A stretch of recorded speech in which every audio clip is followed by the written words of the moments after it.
Bueno, para mí es realmente un gozo y un privilegio estar con ustedes esta mañana. Cuando tuve la invitación y se me extendió el deseo de parte del Seminario Bíblico Palabra de Gracia de estar aquí con ustedes, no lo dudé ni por un momento. Era algo que quería hacer por varios años y estoy muy agradecido al Señor de poder estar aquí, agradecido a Antonio, a toda la facultad del Seminario Bíblico Palabra de Gracia, que me da la oportunidad de compartir y exponer la palabra de Dios, que es lo que más deseo hacer, lo que más me gusta hacer. No hay otra cosa que me gustaría estar haciendo en la tierra, pero esta.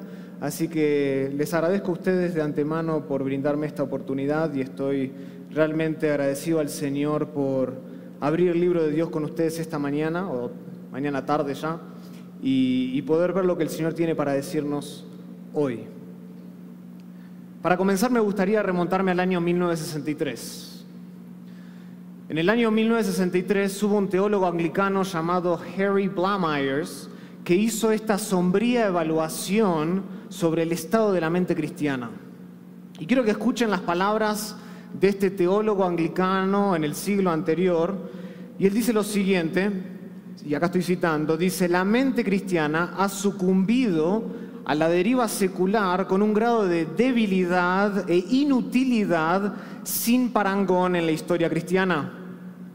Blamires continúa diciendo: es difícil hacer justicia con palabras para describir la completa pérdida de moral intelectual en la Iglesia en el siglo XX. No se puede caracterizar sin tener que recurrir a un lenguaje que suene histérico y dramático. Y él dice: ya no existe una mente cristiana. Año 1963. Sigue habiendo, por supuesto, una ética cristiana, una práctica cristiana y una espiritualidad cristiana. Pero como un ser pensante, el cristiano moderno ha sucumbido al secularismo por completo. Fin de la cita. El cristiano moderno ha sucumbido por completo al secularismo. Eso fue en el año 1963. 32 años después, en el año 1995, hubo un historiador llamado Mark Noll que afirmó algo muy similar en su reconocido libro The Scandal of the Evangelical Mind, el escándalo de la mente evangélica. Y este historiador, después de haber examinado minuciosamente el estado y la condición de la Iglesia en el siglo anterior, en el siglo XX, llegó a la siguiente conclusión. Escuchen estas palabras. Él dice: el escándalo de la mente evangélica es que no hay mucha mente evangélica. El escándalo de la mente evangélica es que no hay mucha mente evangélica. Y con estas palabras, de hecho, Mark Noll abre su libro y hace un examen minucioso de lo que estaba pasando en el siglo anterior en la Iglesia. ¿Por qué empiezo con estas citas y con estas afirmaciones de estos dos hombres? Porque si ambas evaluaciones fueron acertadas en aquel entonces, la verdad que es muy difícil encontrar las palabras para poder describir la situación en la que nos encontramos hoy en el siglo XXI. Si ambas evaluaciones fueron verdad en el siglo XX, ¿cuánto más en este siglo en el que estamos viviendo nosotros? La claudicación de la mente cristiana ante el secularismo posmoderno no ha hecho más que intensificarse en los últimos años. Y por claudicación quiero decir la renuncia, me refiero a la rendición. El cristiano ha renunciado a la mente cristiana hoy en día. Ha entregado su cosmovisión bíblica y la ha entregado completamente en el altar del posmodernismo secular. Y no tenemos que ir muy lejos para ver eso, lo vemos dentro de nuestras iglesias, hemos escuchado testimonios de iglesias que lo hacen, pero claramente hay una clara falta de valentía en los cristianos hoy en día para pensar de una manera diferente a la cultura. Hay una clara falta de valentía para combatir el error, para afirmar la verdad como se debe hacer y como la Biblia nos insta a hacerlo. Y ya hay muy poca determinación incluso, no fuera de la iglesia, pero dentro de la iglesia, para hablar bíblicamente de cuestiones como por ejemplo el género, la sexualidad, el matrimonio, el entretenimiento, las filosofías, las agendas políticas y las últimas modas culturales. Hoy en la iglesia no se habla de eso. Se habla de todo menos de eso, bíblicamente. Y la pregunta que surge ante la realidad que estamos viviendo es, ¿cuál es el antídoto a esto? ¿Cuál es el antídoto ante esta claudicación de la mente cristiana? ¿Qué es lo que debemos hacer nosotros para proteger nuestra mente cristiana y no entregarla al secularismo posmoderno? Y para eso quiero que me acompañen esta mañana a 2 Corintios capítulo 10. Porque las palabras de Pablo en este pasaje que vamos a estudiar proporcionan una respuesta que consiste de dos principios fundamentales que no podemos pasar por alto, que tanto tú como yo no podemos ignorar. 2 Corintios capítulo 10.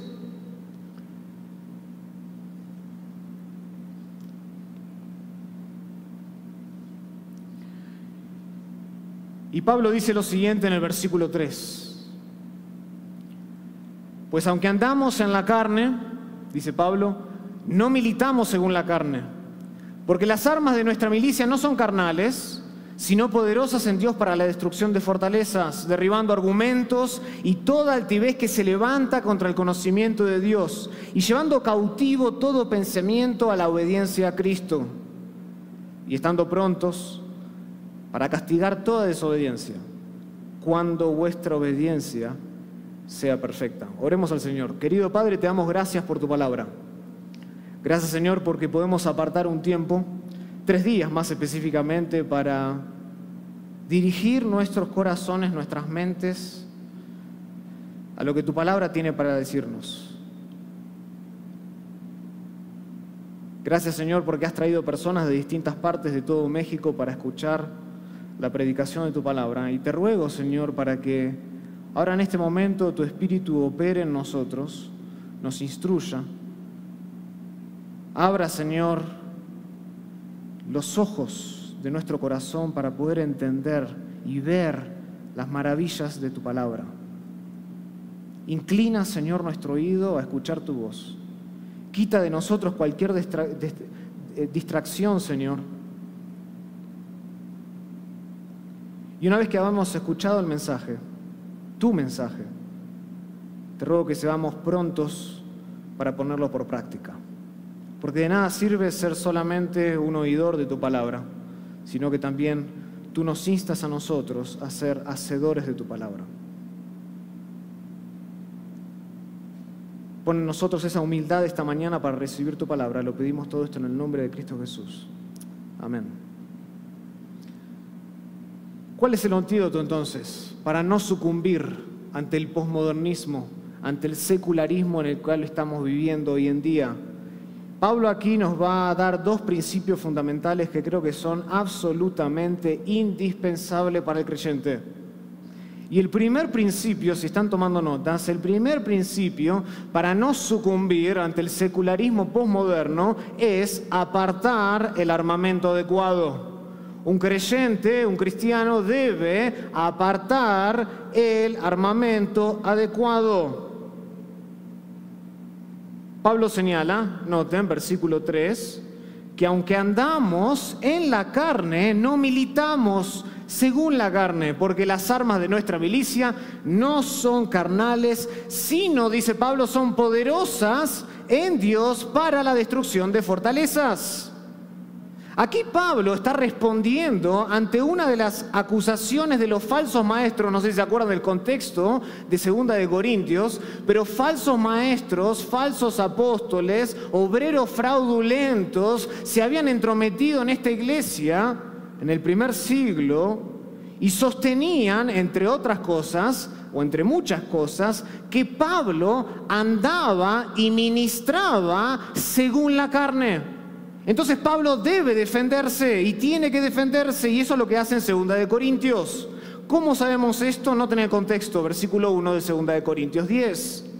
Yo, Pablo, os ruego por la mansedumbre y la ternura de Cristo, porque estando presente ciertamente soy humilde entre vosotros, mas ausente soy osado para con vosotros. Ruego pues, dice Pablo, que cuando esté presente no tenga que usar de aquella osadía con que estoy dispuesto a proceder resueltamente contra algunos, dice, que nos tienen como si anduviéramos según ¿qué?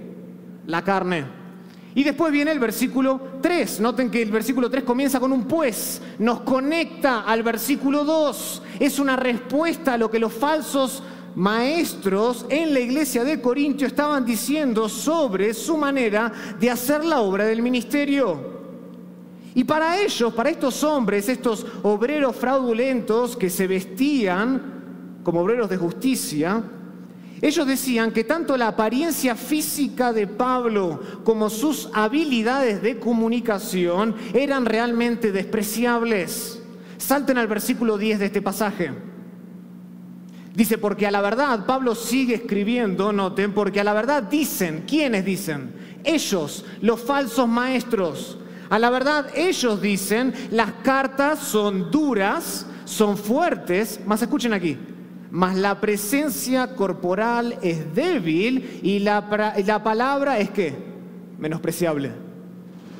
De esto estaban acusando a Pablo los falsos maestros que se habían entrometido en la iglesia de Corinto. Lo consideraban como alguien sumamente tímido e incluso débil físicamente hablando. Lo veían como un pequeño personaje, algo excéntrico, una persona tal vez un poco escuálida y poco atractiva.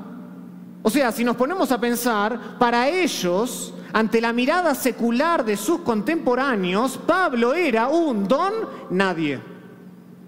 Tenía una presencia física mala. Sus palabras o su retórica no era la mejor. O sea, ante la mirada de sus contemporáneos, la mirada secular de esos hombres, Pablo era un don nadie. Y en respuesta a la acusación de estos hombres, Pablo dice, en el versículo 3, esta es la respuesta, Pablo admite que él anda en la carne, pero de ninguna manera militaba según la carne. Y aquí es interesante lo que hace Pablo, este juego de palabras. Dice dos cosas muy diferentes simplemente al cambiar una sola preposición. Dice, yo admito que ando en la carne, pero no ando y no hago el ministerio según la carne. Increíble el ingenio de Pablo aquí, movido por el Espíritu Santo para decir y dar esta respuesta a los opositores. Él admite que anda en la carne, pero no milita según la carne. ¿Qué quiere decir con esto Pablo? Bueno, claramente aquí la palabra carne no se refiere a una vida de maldad como es muy común en otras de sus epístolas. Por ejemplo, acompáñenme a Romanos 8, donde Pablo utiliza esta terminología y expresa connotaciones negativas. Romanos capítulo 8.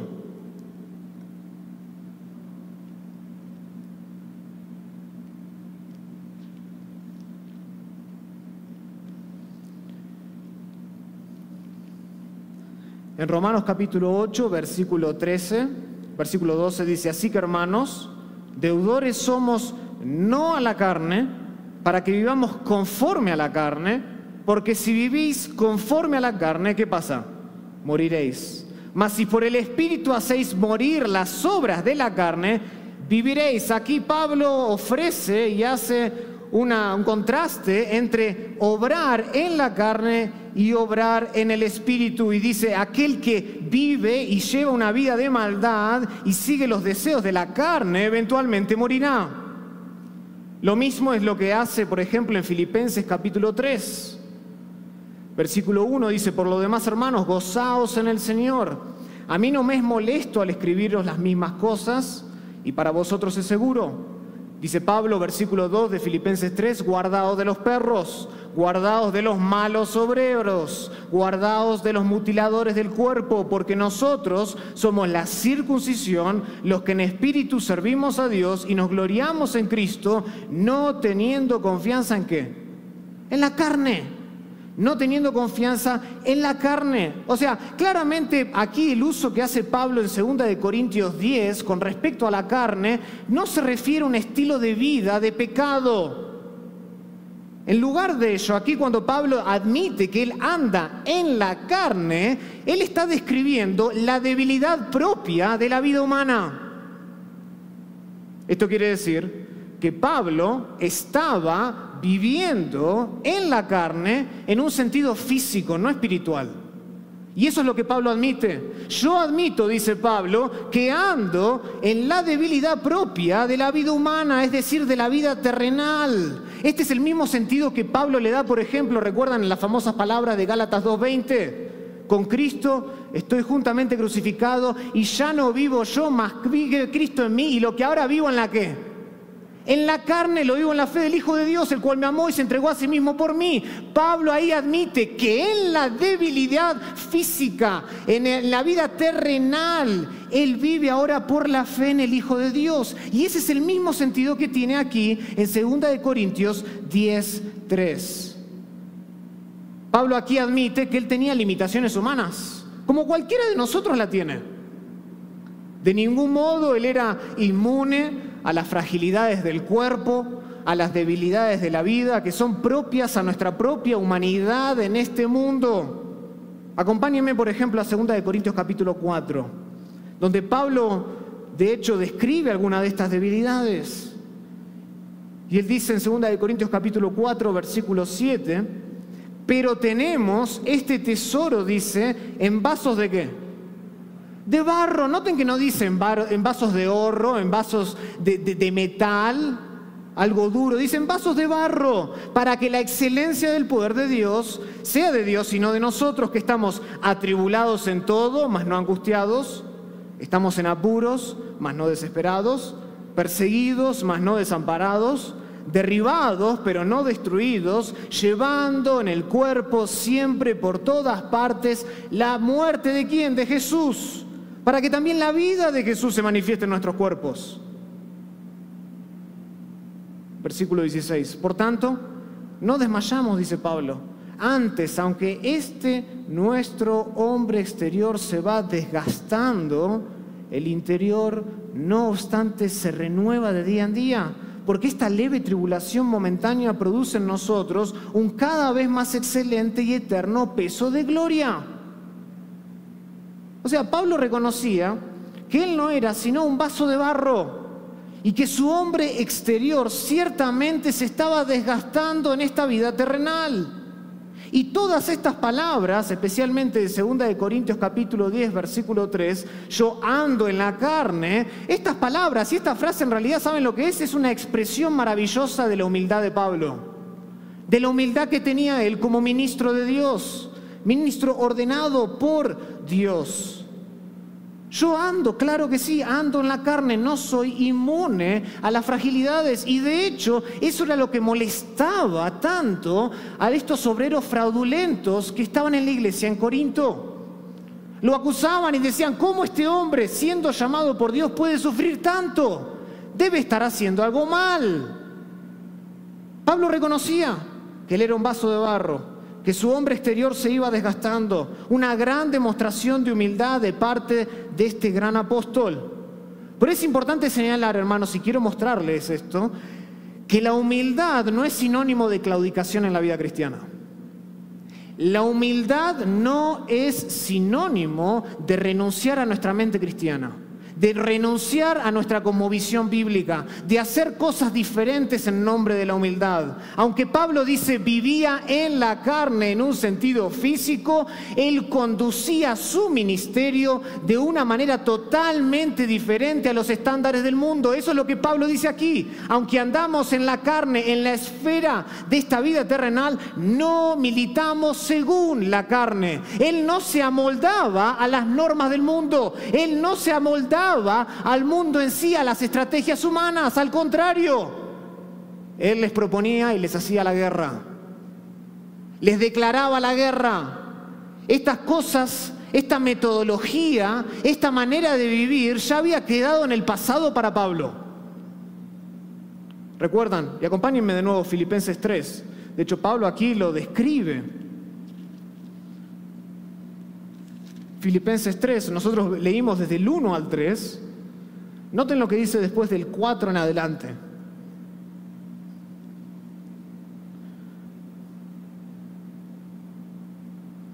Dice Pablo, aunque yo también tengo de qué confiar en la carne, si alguno piensa que tiene de qué confiar en la carne, yo más, dice, estoy circuncidado al 8º día, del linaje de Israel, de la tribu de Benjamín, hebreo de hebreos, en cuanto a la ley, fariseo, en cuanto a celo, perseguidor de la iglesia, en cuanto a la justicia que es en la ley, ¿qué?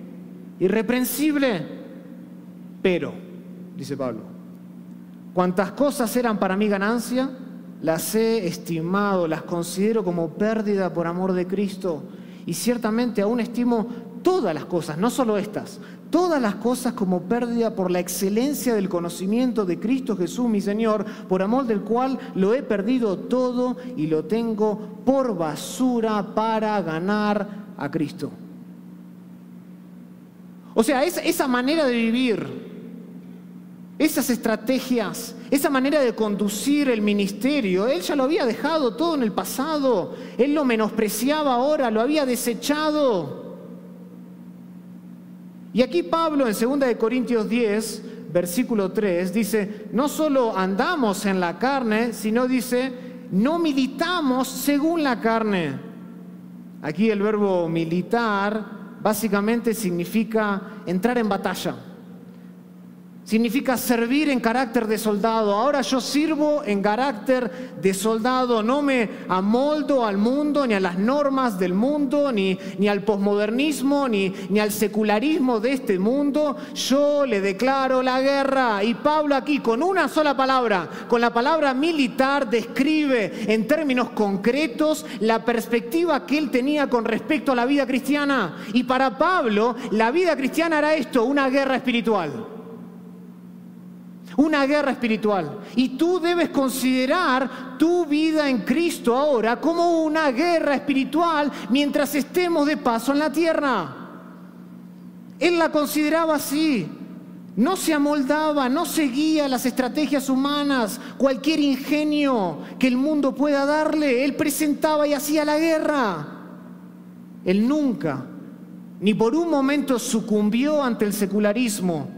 A pesar de las muchas debilidades y las flaquezas que él tuvo que enfrentar y que se manifestaron en varias instancias de su vida, recuerdan, y por una cuestión de tiempo no vamos a ir ahí, pero anótenlo después, 1 Corintios 4 del 9 al 13, 2 Corintios 6 del 4 al 5, donde Pablo describe y dice que él ha sido abofeteado, él ha ido por naufragio, lo han golpeado, le han mentido. Él dice, hemos pasado a ser la escoria del mundo por seguir a Cristo.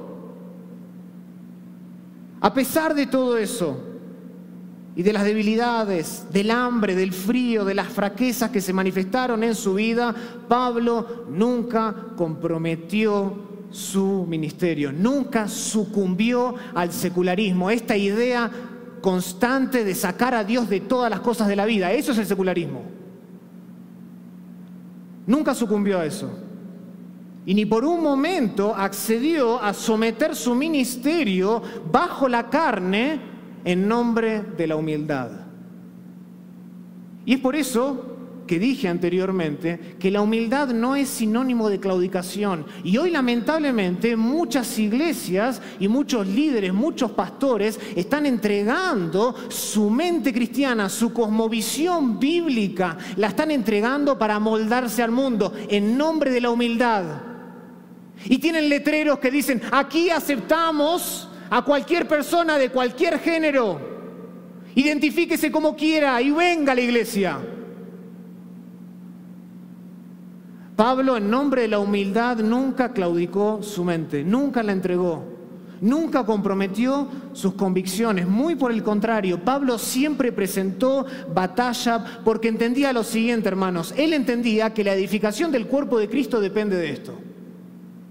La edificación del cuerpo de Cristo depende de esto. La iglesia de Dios no puede edificarse de otra manera que no sea a través de la verdad y convicciones firmemente arraigadas en la verdad.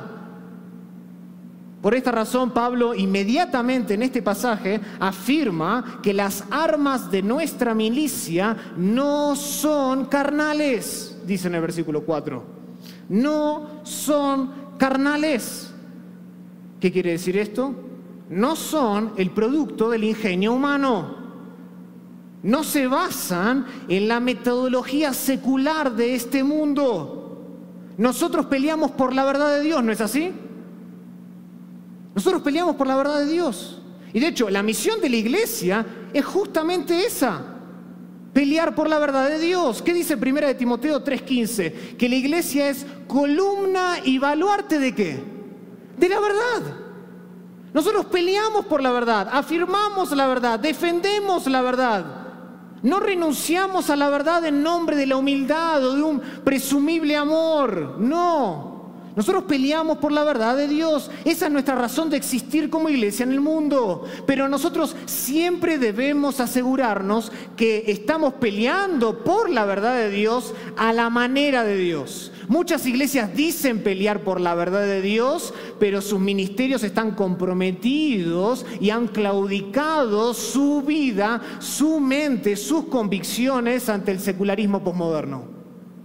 No solo tenemos que anunciar que peleamos y amamos por la verdad, tenemos que asegurarnos que estamos peleando por la verdad a la manera de Dios. Y esto quiere decir lo siguiente, hermanos, que el fin siempre determina el armamento de nuestra guerra espiritual.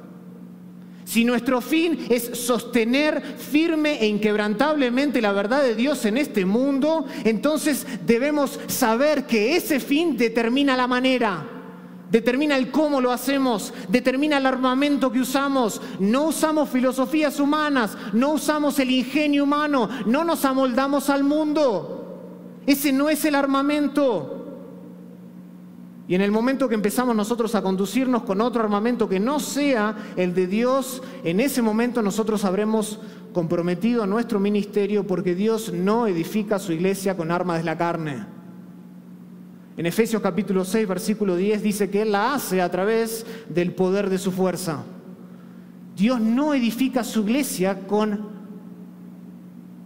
armas, con el armamento de la carne.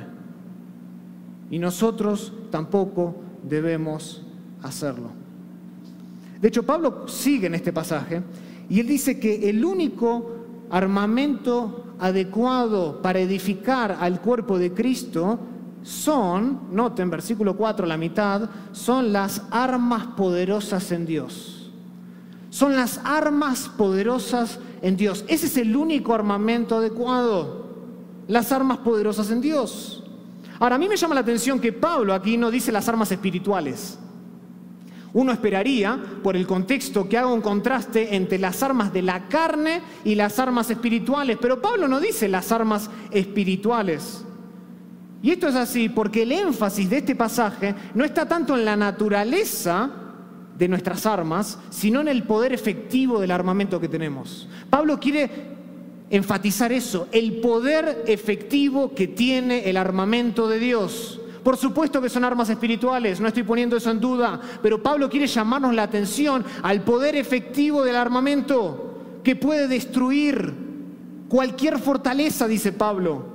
Ese es el armamento que nosotros usamos para la destrucción de las fortalezas. Pablo tenía un armamento mucho más adecuado que cualquier arma que este mundo pueda ofrecernos.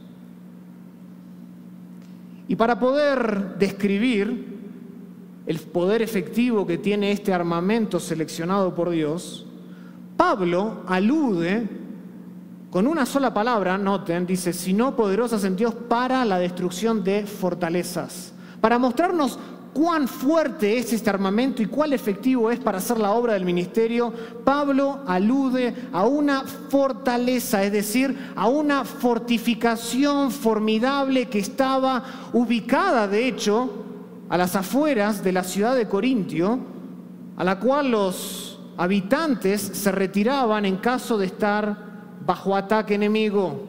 Detrás de la montaña había, en una cercana montaña, en la ciudad de Corinto, esta fortaleza formidable. Era un lugar extremadamente seguro en medio de la guerra. Muy pocos podían penetrar este elevado recinto fortificado que se conocía en la antigüedad como el Acro Corinto. El Acro Corinto, de hecho, era más grande que la ciudad de Corinto en sí misma. Tenía 500 metros de cota, tenía una triple lindera de fortificación. Era un lugar muy seguro en caso de estar bajo ataque. Y para ellos era muy obvio. Imagínense recibir la carta y Pablo utiliza una sola palabra y mirar para atrás. Y Pablo les dice, y ese es el punto de Pablo es que ni siquiera una fortaleza tan fuerte como el Acrocorintio que ustedes tienen atrás se puede resistir ante el armamento de Dios. Esa era la idea. Con una sola palabra, Pablo crea una imagen y dice que el armamento de Dios es incluso más poderoso y más destructivo que una de las fortalezas más importantes de la Grecia antigua. ¿Cuál es ese armamento? Noten, Pablo dice, las armas de nuestra milicia no son carnales, sino poderosas en Dios. Noten que Pablo no nos dice cuál es el armamento. ¿Saben por qué? Porque él ya lo había introducido antes en el capítulo 4. En el capítulo 4, Pablo ya había introducido cuál es el armamento del ministro, del creyente. Noten aquí, capítulo 4 de 2 de Corintios.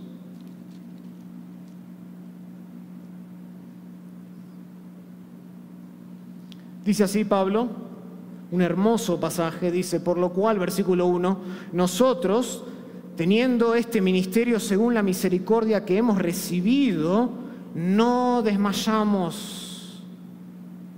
Antes bien, no andamos con cobardía, antes bien, renunciamos al oculto, dice Pablo, y vergonzoso, no andando con astucia como hacen estos obreros fraudulentos, sin ni adulterando la palabra de Dios, sino, dice Pablo, por la manifestación de la verdad, recomendándonos a toda conciencia humana delante de Dios.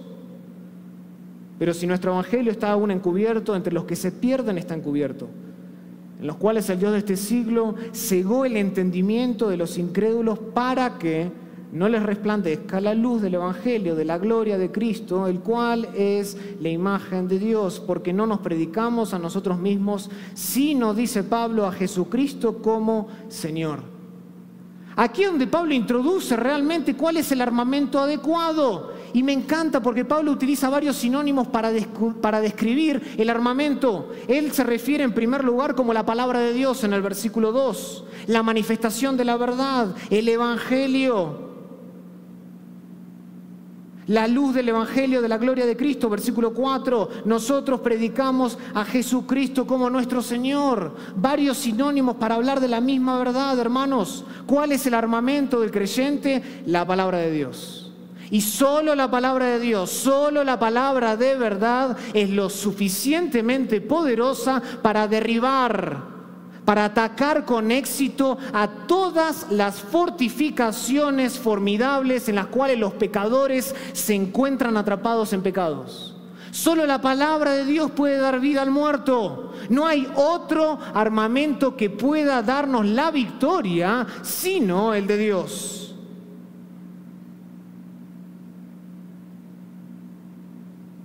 Y aunque para muchas iglesias hoy en día el evangelio de Cristo no sea lo suficientemente sofisticado, la realidad es esta, hermanos, que según Romanos 1, versículo 16, el evangelio es el único mensaje del mundo que salva al pecador.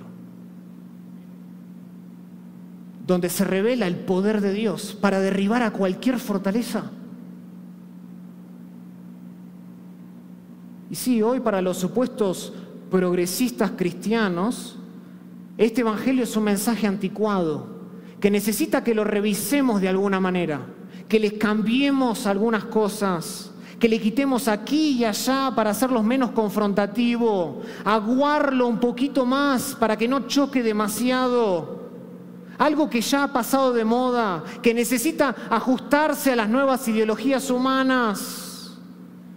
Y estos supuestos progresistas cristianos, ¿qué hacen? En su desdén, en sus ganas de querer ganar la batalla y ganarle la batalla al mundo y de ser diferentes de alguna manera, acuden desesperadamente a armas seculares de la carne, cuando la batalla realmente es de índole espiritual. Tú no puedes ganar una batalla espiritual con armas de la carne. Y sin embargo, hoy muchas iglesias están entregándose a eso, entregando sus mentes, claudicando completamente, renunciando a su cosmovisión bíblica y ajustándose a las nuevas ideologías humanas. No puedes ganar una batalla espiritual con armas de la carne. Y estas iglesias hacen cualquier cosa para tratar de salir ganando y le dicen a las personas lo que ellas quieren escuchar para que no se vayan y se ofendan. Hermanos, tales armas de la carne no pueden rescatar a los pecadores de la potestad de las tinieblas. Hay un solo armamento adecuado para la edificación del cuerpo de Cristo y es la palabra de Dios, nada más. Con eso basta, eso es suficiente. Ese armamento es suficiente para edificar al cuerpo de Cristo, para hacer la obra del ministerio, para que Dios sea realmente exaltado en nuestros ministerios. La palabra de Dios. Y esto es importante de recordar, hermanos, en un mundo que está saturado por el posmodernismo. Por un mundo que está saturado por el secularismo, que quiere sacar a Dios de cualquier cosa de la vida humana. Recuerda esto: ni tú ni nadie puede ganar la batalla espiritual con armas de la carne y necesitas la palabra y solamente la palabra de Dios para edificar la iglesia, para hacer tu ministerio. Y hoy lo que vemos tristemente es que esas iglesias que han acudido a armas de la carne, se han entregado completamente y se han dispuesto bajo la potestad de las tinieblas. Han dejado de ser luz en este mundo y por eso creo yo que la pandemia ha hecho que las verdaderas iglesias crezcan. Porque la iglesia, las personas están cansadas de ir a supuestas iglesias donde en realidad se les predica todo menos la palabra. Prediquemos la palabra y nada más que la palabra. Este es el armamento adecuado para resistirnos ante el posmodernismo secular. Es el primer principio. El segundo principio es este. El segundo principio para no sucumbir ante el secularismo posmoderno es aplicar el ataque apropiado. No solo tú debes apartar el armamento adecuado, sino que debes también aplicar el ataque apropiado.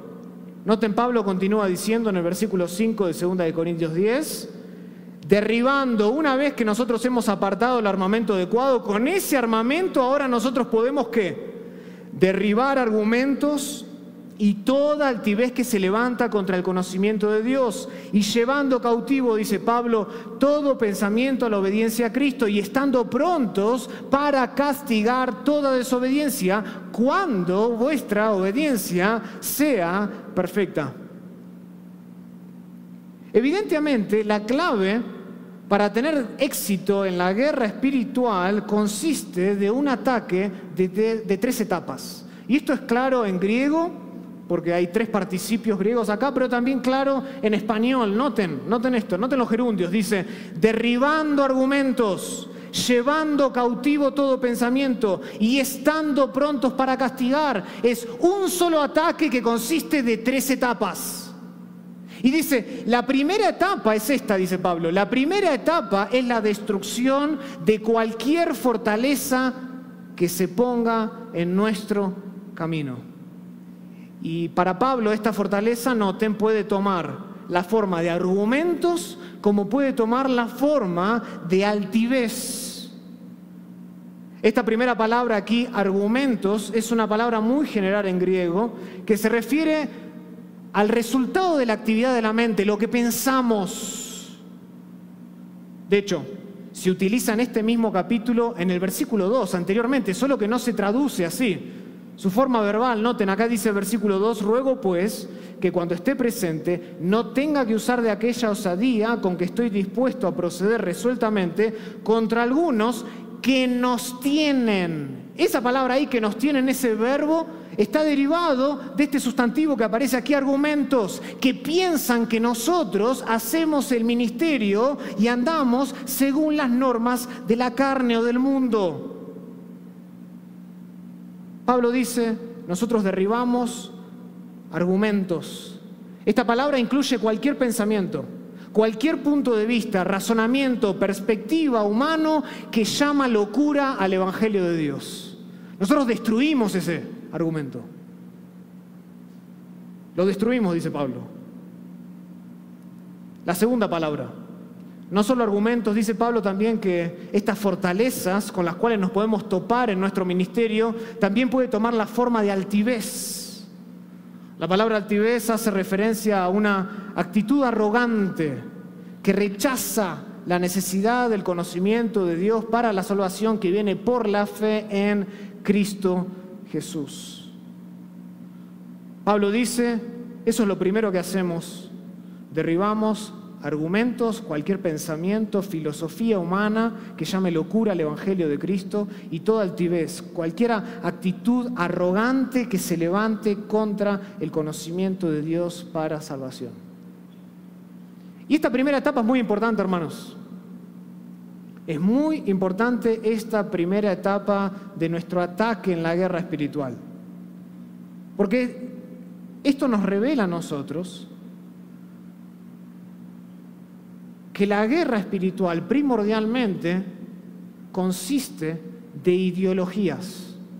Y muchas veces nosotros, con demasiada frecuencia, nos olvidamos de que la batalla, el ministerio, se desarrolla al nivel de las ideas primordialmente. Al nivel de las ideas. Nosotros en el ministerio militamos por la mente de las personas que están envanecidas, según Romanos 1, en sus propios razonamientos. Dios los ha entregado a muchos de ellos. Nosotros militamos por la mente, es una guerra de ideas. La guerra espiritual no consiste de decretar, no consiste de sacar demonios, no consiste de luchar, lo dice a las piñas con los demonios. No es esa la guerra espiritual. La guerra espiritual consiste primordialmente de atacar las ideologías.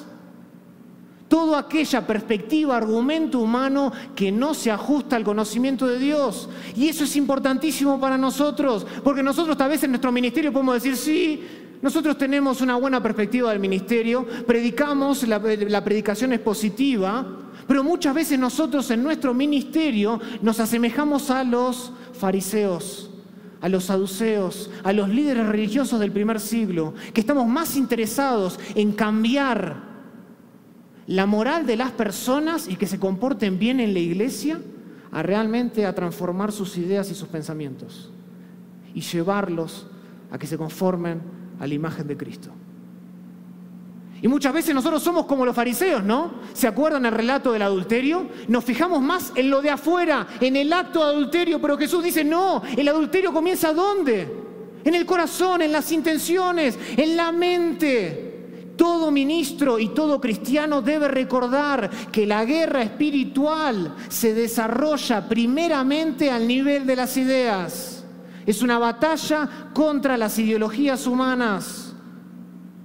Y lastimosamente hoy muchas personas están enclaustradas, por así decirlo, en fortalezas con torres muy altas que han sido edificadas con todo tipo de opiniones humanas, y estas fortalezas, estas fortificaciones formidables se han vuelto para muchos en sus propias prisiones y finalmente para muchos se convierten en su propia tumba, a menos de que nosotros y de que la verdad de Dios los libere por medio de la predicación de la palabra de Dios. Esa es la única respuesta, esa es la única solución, como escuchábamos en el sermón anterior. Es la predicación de la palabra, la presentación del evangelio, proclamar que Dios es suficiente. Y esto es lo que Pablo había hecho desde un principio en esta iglesia. ¿Se acuerdan en 1 Corintios capítulo 2?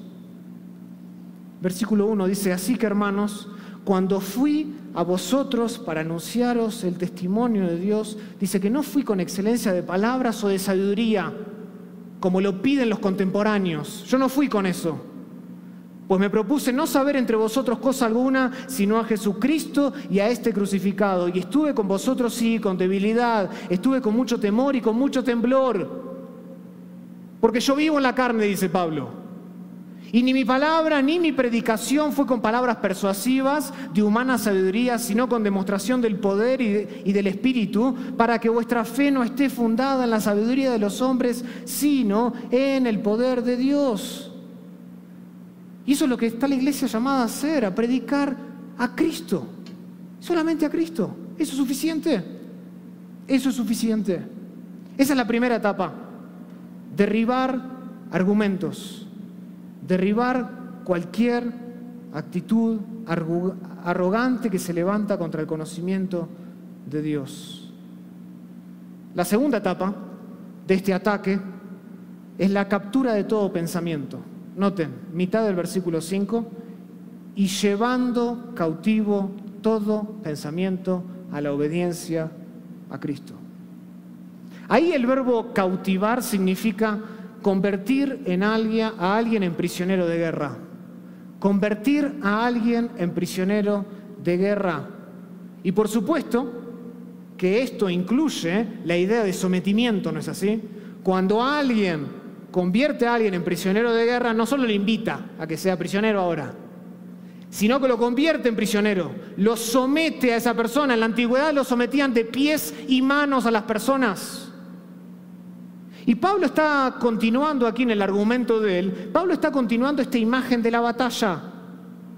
Y él dice, una vez que nosotros hemos derribado cualquier fortaleza de pensamiento que se levante contra el conocimiento de Dios, lo siguiente que debemos hacer es liberar la mente de las personas sujetándolas a la obediencia a Cristo. Ahora, a primera vista esto puede sonar un poco paradójico, ¿no es así? ¿Cómo es que nosotros liberamos la mente de una persona llevándola cautivo a otro amo? A primera vista parece paradójico, contradictorio, pero cuando nosotros consideramos que no hay libertad aparte de Cristo, entonces lo mejor que puede sucedernos a nosotros como personas es convertirnos en esclavos de Cristo. Eso es lo mejor que nos puede pasar en nuestra vida, ser esclavos de Dios, porque no hay libertad fuera de Él. Él solamente nos puede brindar libertad. Y Pablo está diciendo, una vez que todo argumento, que toda altivez es derribada, lo próximo que hay que hacer es llevar todo pensamiento a Cristo. ¿Saben por qué? Porque todo pensamiento ahora le pertenece a nuestro Señor, le pertenece a un nuevo amo. No pensamos de la manera que queremos, pensamos a la manera de Cristo. Y para muchos esta demanda de Cristo es un poquito excesiva. Incluso para aquellos que son creyentes, esta demanda de que ahora todo pensamiento le pertenece a Dios es un poco excesiva. Entonces algunos a veces usan su libertad cristiana como ocasión para la carne. No, la Biblia no dice nada con respecto a eso. Déjame usar mi libertad cristiana. No, este pensamiento no le pertenece a Cristo. Pero la realidad es que todo pensamiento ahora le pertenece a un nuevo amo y es a Cristo Jesús. Y si Cristo es nuestro Señor, como nosotros predicamos, cantamos, amamos esa verdad, entonces la entrega de nuestra mente es la única opción razonable de ahora en adelante. Entregarle nuestro pensamiento a Cristo es lo único que tiene sentido. ¿Para qué voy a seguir pensando de la manera que pensaba antes de conocer a Cristo? La única opción es entregarle todos mis pensamientos a Él. Cristo es absolutamente digno de nuestra obediencia plena e incondicional en todo momento de nuestra vida. Y esto nos presenta con un principio fabuloso para mí y para nosotros. Esto significa, hermanos, que nosotros como creyentes no paramos de cautivar nuestros pensamientos a la obediencia de Cristo en ningún momento. En ningún momento. no solo consiste en derribar argumentos ideológicos de las otras personas, pero esto también aplica a nosotros. En ningún momento nosotros dejamos de llevar cautivo todo pensamiento, perspectiva, cualquier punto de vista que tengamos en la cabeza a la obediencia a Cristo, incluso años después de que el Evangelio derribó esa fortaleza en la cual nosotros nos apoyábamos antes de venir a Cristo. El encargo para nosotros sigue siendo el mismo. Nosotros debemos renunciar a nuestro propio entendimiento, debemos renunciar a la sabiduría de nuestra carne y presentar nuestras mentes a Cristo vacías para que Él las llene todos los días por medio de la palabra de verdad. Todos los días. Desde que nos convertimos en adelante, seguimos cautivando nuestros pensamientos.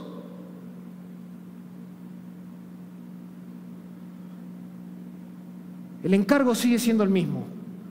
Presentar nuestras mentes vacías a Cristo para que Él las llene con su verdad. De lo contrario, dice Pablo, habrá repercusiones. De lo contrario, si no hacemos eso, dice Pablo, habrá repercusiones. ¿Cómo sabemos eso? El pasaje. Noten, Pablo, después, esta es la tercera etapa. La primera etapa es derribar argumentos. La segunda es llevar cautivos. Y dice la tercera, y estando prontos para castigar toda desobediencia cuando vuestra obediencia sea perfecta. Hermanos, esta es la tercera y última etapa del plan de batalla de Pablo.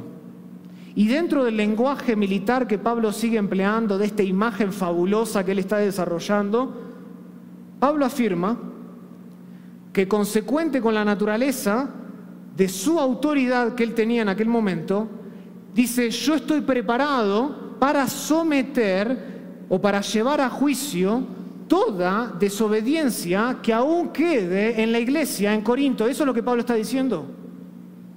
Estando prontos para castigar toda desobediencia que aún quede en la iglesia en Corintio.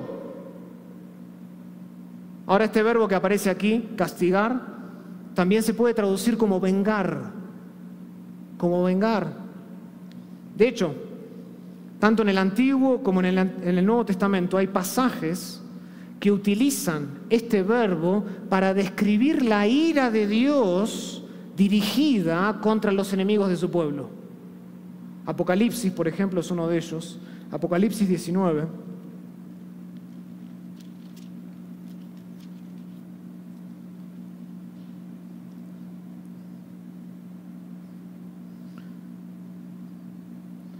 Versículo 1, después de esto oí una gran voz de gran multitud en el cielo, que decía: aleluya, salvación y honra y gloria y poder son del Señor nuestro, porque sus juicios son verdaderos y justos, pues ha juzgado a la gran ramera que ha corrompido a la tierra con su fornicación, y ha vengado, la misma palabra que aparece en 2 Corintios 10, como castigado, y ha vengado la sangre de sus siervos de la mano de ella.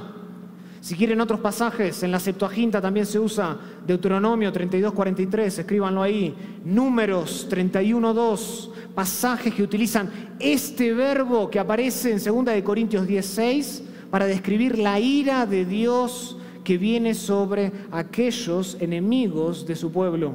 O sea, esta es una palabra fuerte en griego, una palabra fuerte en griego que sirve de advertencia para cualquiera de nosotros que no desea ajustarse a la plenitud de la demanda de Cristo de entregar y de llevar cautivo todo pensamiento a su obediencia. Por eso Pablo tiene que usar esta palabra. Es una advertencia. Todo pensamiento le pertenece a Cristo ahora. ¿Se acuerdan esas famosas palabras del teólogo Abraham Kuyper que dice: no hay un centímetro cuadrado de todo el dominio de nuestra existencia humana sobre el cual Cristo, como soberano de todo, no clame mío, mío. Todo le pertenece a Cristo ahora, incluso nuestra manera de pensar. Y esto quiere decir que si en nosotros hay pensamientos, hay razonamientos y opiniones que no se someten a esta realidad del señorío absoluto de Cristo, entonces esos pensamientos, esos razonamientos y esos puntos de vista deben ser rechazados inmediatamente. ¿Por qué? Porque Dios puso líderes en la iglesia para castigar toda desobediencia. Dios puso líderes en la iglesia, estableció varones para que guíen la iglesia del Señor y que tengan la autoridad para castigar toda desobediencia. Y por supuesto, y aquí quiero hacer una aclaración, por supuesto que la disciplina no es inmediata. No es inmediata. De hecho, Pablo dice al final del versículo 6, cuando vuestra obediencia sea perfecta. O sea, él todavía les estaba dando chance a ellos mientras la carta viajaba a que la lean y algunos de ellos se arrepientan de su pecado y dejen de seguir a estos obreros fraudulentos y a su manera de pensar. De lo contrario, Pablo dice, yo vengo y voy a castigar. Pablo creía en dar tiempo suficiente a los cristianos que estaban mostrando algún tipo de desobediencia al Evangelio de Cristo. Pero ¿saben algo, hermanos? La paciencia siempre tiene fecha de caducidad en la iglesia. La paciencia con el pecado siempre tiene fecha de caducidad en la iglesia. No es perenne, no es eterna, no es para siempre. Se requieren medidas en la iglesia severas cuando algunas personas persisten deliberadamente en seguir en el error, en seguir en esas ideologías humanas. Dios ha estipulado y en su hermoso plan para la iglesia, Él ha dejado que los líderes ejecuten disciplina como testimonio de esa verdad que amamos. Y como creyentes nosotros debemos amar la disciplina del Señor. Lo debemos amar en la iglesia. Una iglesia que lidia con el error, que lidia con el pecado y que ejecuta la disciplina como testimonio de esa verdad que firmemente sostenemos en este mundo. Pablo nos recuerda aquí que debemos tomar en serio esta guerra espiritual contra el error todos los días de nuestra vida. Todos los días de nuestra vida. Porque de lo contrario hay repercusiones. De lo contrario hay repercusiones. Pueden verlo después, 2 Corintios 13:2, 2 Corintios 13:10, donde Pablo habla justamente de esa disciplina. Para terminar, por una cuestión de tiempo, déjenme adaptar las palabras de Pablo en 1 Corintios capítulo 9, versículo 27, donde Pablo dice que cada uno de nosotros debe golpear su propio cuerpo, dice Pablo, ¿no? Déjeme adaptarlo. Como creyentes no solo debemos golpear nuestro propio cuerpo, nosotros debemos golpear nuestra propia mente y debemos ponerla en servidumbre, no sea que después de haber sido heraldos del Evangelio para otros, vengamos a ser eliminados de la carrera. Golpea tu mente, cristiano. Ponla en servidumbre. No la entregues al posmodernismo. No entregues tu cosmovisión bíblica en nombre de la humildad. Pelea la buena batalla por la verdad a la manera de Dios. Y eso significa golpear nuestra propia mente y ponerla en servidumbre todos los días de nuestra vida. Abandona esa idea de que los pensamientos están a salvo porque ahora ya eres cristiano. Abandona esa idea. Todavía nosotros estamos en territorio enemigo. Esta no es nuestra casa. Y mientras estemos aquí, en este lado de la eternidad, nosotros debemos seguir poniendo en servidumbre nuestra manera de pensar. El profundo teólogo y apologista Francis Schaeffer dijo lo siguiente: no es demasiado exagerado decir que estamos en guerra y que no hay partes neutrales en esta batalla. Hermanos, de la misma manera, no hay pensamientos neutrales en nuestra mente. O los has llevado y los has sujetado a la obediencia de Cristo, o son pensamientos pecaminosos que no se ajustan a la imagen de Cristo.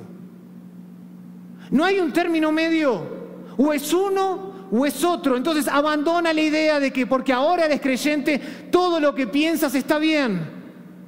Golpea tu mente, tráela a la obediencia de Cristo. Confesemos, hermanos, que Cristo es nuestro Señor en todo, incluso en nuestra manera de pensar. Recuperemos nuestra mente cristiana.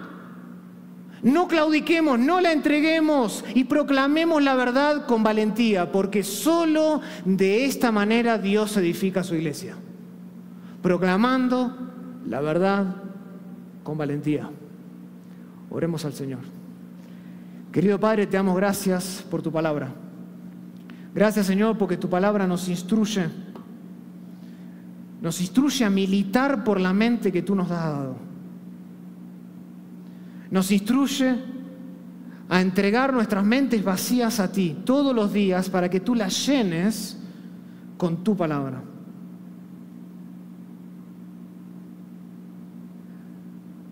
Padre, tú conoces los corazones y mejor aún, tú conoces la mente de cada uno de los que están aquí hoy. Muchos de ellos ministros, pastores líderes, pero también hay laicos. Pero todos al final de cuentas salvados por tu gracia. Gente que ha venido, supuestamente porque está aquí, ha venido al conocimiento de Cristo. Pero Padre, también sabemos que las artimañas del error, el secularismo, el posmodernismo, las medias verdades, se han entrometido en la iglesia. Y que en la iglesia muchas veces es un lugar muy peligroso. Padre, te ruego para que nos des el arrepentimiento para cambiar si estamos pensando, ministrando, haciendo la obra del ministerio de una manera que no es acorde a tu verdad. Si estamos tratando de edificar nuestro propio imperio en una zona de México basado en las armas de la carne. Si estamos aguando el Evangelio y comprometiendo la verdad sobre un supuesto llamado al amor y a la humildad. Señor, revela a nosotros a través de tu palabra si hay pecados, si hay errores de los cuales nosotros debemos arrepentirnos. Y danos, Señor, la fuerza, el ánimo, las ganas, la prontitud de dejar de pensar de esa manera y rendir nuestras mentes a Cristo todos los días de nuestra vida. Porque eso consiste en un cristiano, un verdadero discípulo de Jesús, alguien que toma su cruz todos los días y le sigue a Cristo incluso en su manera de pensar. Padre, por ahí aquí hay jóvenes o padres de jóvenes que están siendo bombardeados con las nuevas ideologías de género, sobre el matrimonio, sobre la justicia social.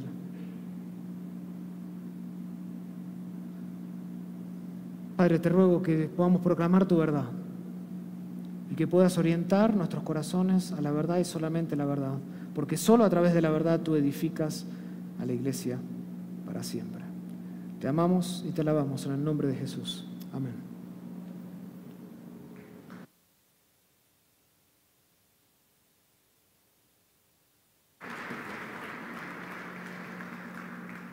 Bien, pues muchas gracias por ponernos al día en esta lucha.